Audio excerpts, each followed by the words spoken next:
Hello students, myself Arun Kumar Sharma, your history teacher. Today we will resume our topic Industrial Revolution. Topic 1. Question 1. Factory managers considered child labor to be important training for future factory work.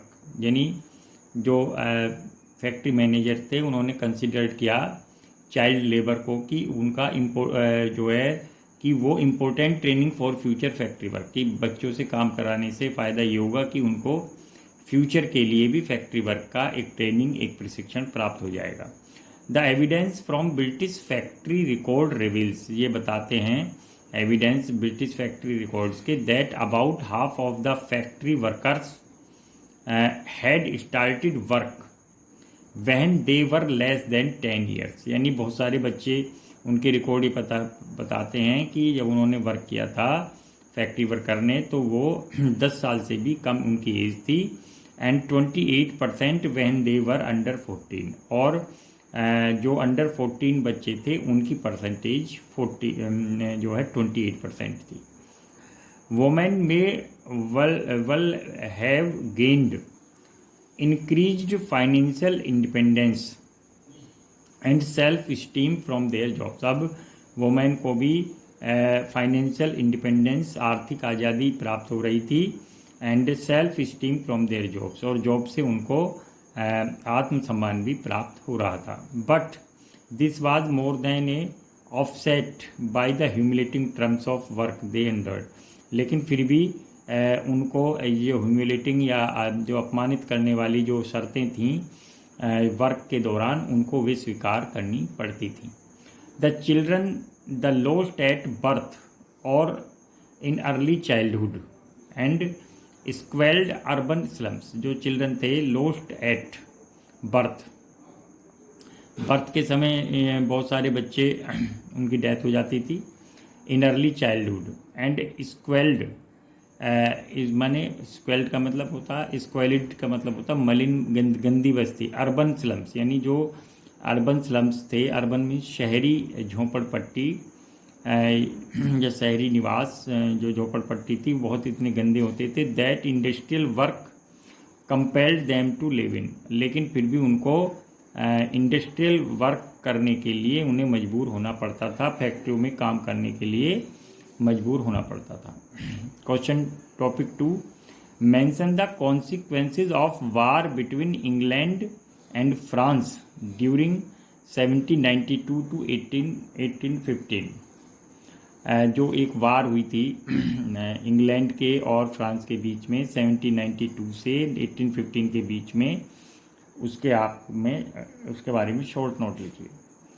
England had been at war with France for a long time from 1792 to 1815.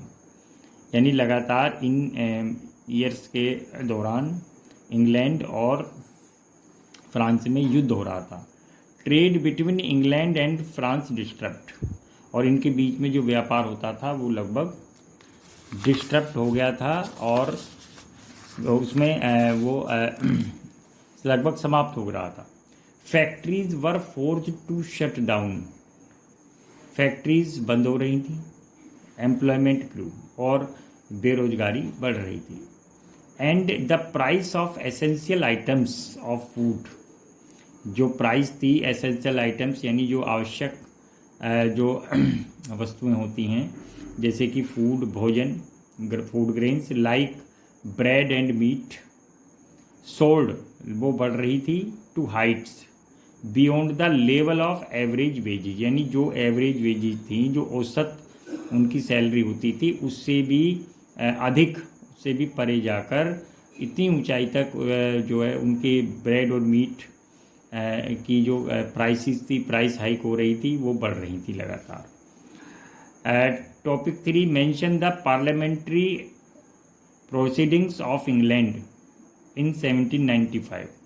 यानी 1795 में जो parliamentary proceeding थी England की, उनके बारे में आप बताइए. यानी जो पार्लियामेंट का मतलब जो संसदीय कार्यवाही थी, अबाउट द फेट और डेस्टिनी या about the industrial workers and women के बारे में उनकी क्या फाइंडिंग्स थी। Parliament in 1795 passed 2 combination act, उसने 2 कॉम्बिनेशन एक्ट पास किए विच मेड इट इलीगल, जो उसने इस बात को गैरकानूनी बताया, to incite the people by speech और राइटिंग टू हेट्रेड और कंटेम्प्ट ऑफ किंग, कॉन्स्टिट्यूशन और गवर्नमेंट। उसमें जो ये कॉम्बिनेशन ऑफ एक्ट था and it was passed in 1795 in which it was declared illegal to incite, माने इंसाइट का मतलब भड़काना या उत्तेजित करना, एक्साइट करना, द पीपल लोगों को स्पीच के द्वारा, भाषण के द्वारा या अपने राइटिंग लेख के द्वारा, टू हेट्रेड नफरत या घृणा बढ़ाना, और कंटेम्प्ट ऑफ किंग या किंग का की आज्ञा का उल्लंघन करना, कॉन्स्टिट्यूशन का उल्लंघन करना या गवर्नमेंट का। यानी इस बात को इलीगल घोषित कर दिया गया था कि अब कोई भी व्यक्ति किंग के खिलाफ, कॉन्स्टिट्यूशन के खिलाफ और गवर्नमेंट के खिलाफ स्पीच नहीं कर सकेगा, और ना ही ऐसे जो है रिटन कंपोजिशन होंगी, लेख होंगे, कविताएं होंगी, कहानियां होंगी या भाषण होंगे कि जो उनको जो नफ़रत बढ़ाती हों और उनके खिलाफ हों। And band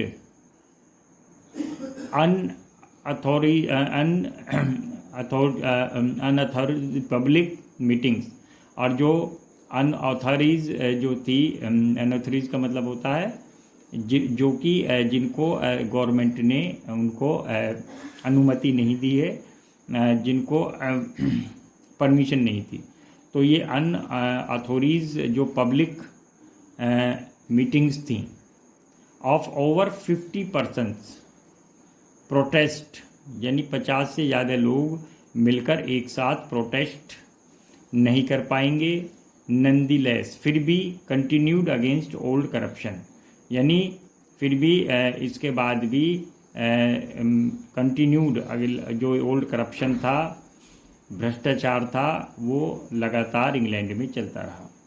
this term was used for privileges linked to the monarchy and parliament, और इस प्रकार ये टर्म यूज़ की गई फॉर प्रिविलेजेस, यानी जो विशेष सुविधाएं मिल रही थी जो लिंक्ड थी मोनार्की मीन्स राजा का शासन एंड पार्लियामेंट, और पार्लियामेंट के लिए कुछ विशेष सुविधाएं थीं और उनको कोई भी नहीं हटा सकता था। मेंबर्स ऑफ पार्लियामेंट, जो मेंबर थे पार्लियामेंट के, संसद के, लैंड ओनर्स जमींदार, मैन्युफैक्चरर निर्माता एंड प्रोफेशनल्स, और जो व्यावसायिक व्यक्ति थे, ऑफिसर्स थे बड़े, वर अपोज्ड, उन्होंने अपोज किया to giving the working population right to vote. उन्होंने इस बात का विरोध किया कि जो वर्किंग पॉपुलेशन है, जो ये कामगार हैं, मजदूर हैं, गरीब व्यक्ति हैं, इनको राइट टू वोट नहीं दिया जाना चाहिए। They supported the corn laws, उन्होंने कॉर्न लॉज को सपोर्ट किया, and which prevented the cheaper food, जिन्होंने जो which prevented the import of cheaper food, इसको जो कि सस्ता भोजन है बाहर से जो मंगवाया जाता था तो वो इम्पोर्ट होता था, तो उसके खिलाफ उन्होंने एक जो वहाँ के रिच लैंड ओनर्स थे, उन्होंने एक लॉज बनवाया, उसका नाम था कॉर्न लॉ। और इसके बाद बाहर से यानी फॉरेन कंट्रीज से जितना भी वहाँ फूड ग्रेन्स या चीपर फूड आता था वो आना रुक गया, until prices in Britain had rising to a certain level, और ऐसा होने से वहाँ जो प्राइसेस थी या कि जो कीमतें थीं वो ब्रिटेन में बहुत अधिक बढ़ गईं। Question 4,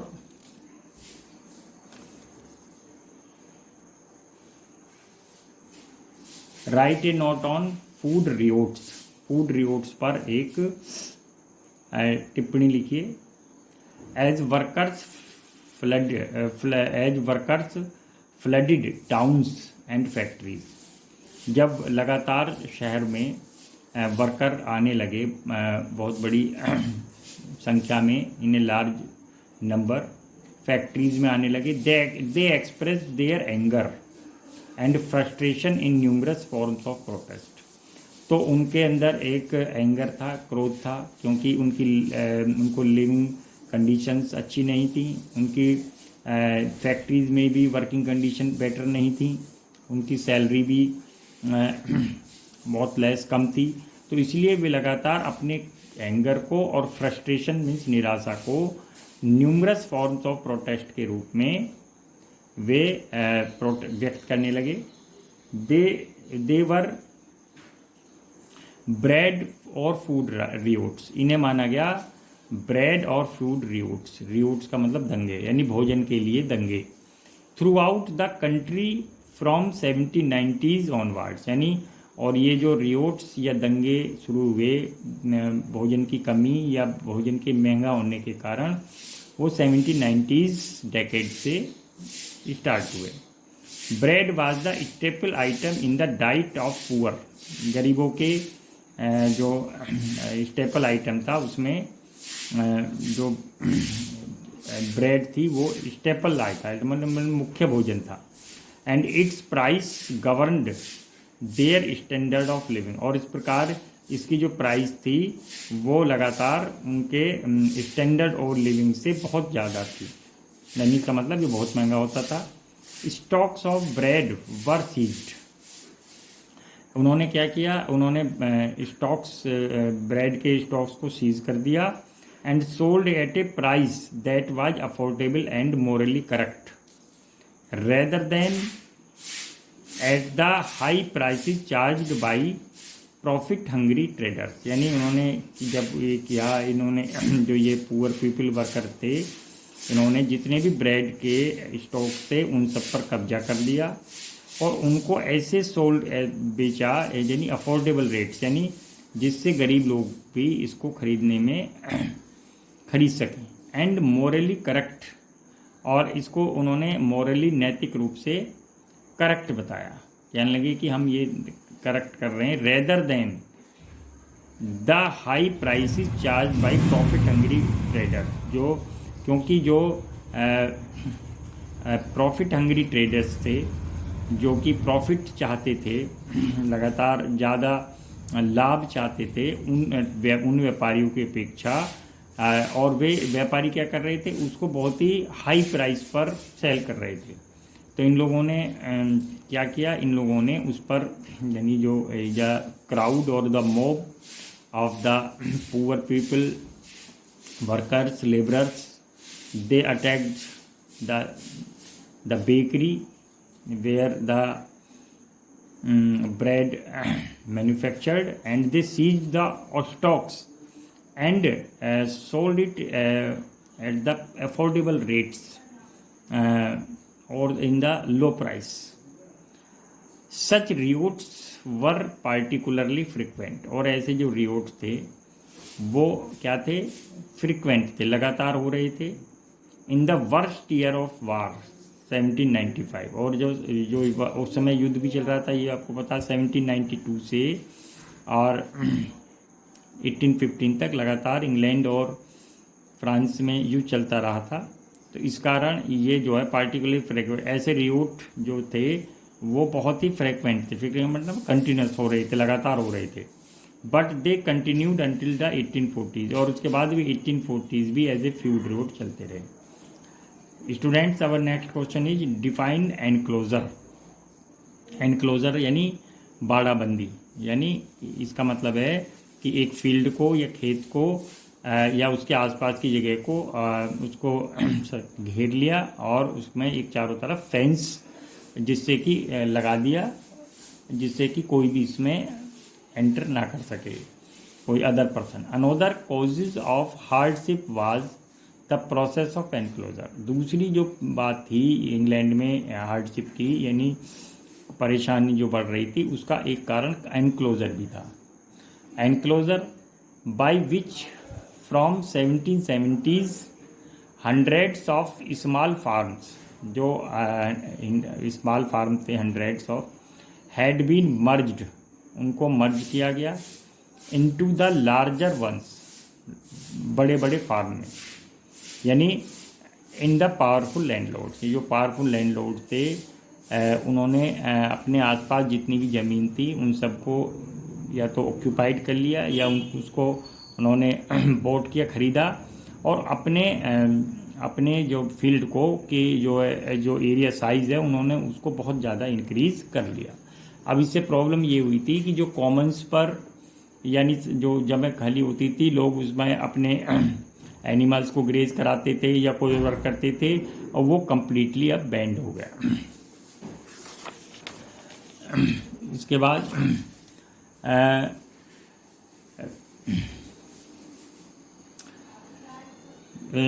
students, as you know, there is a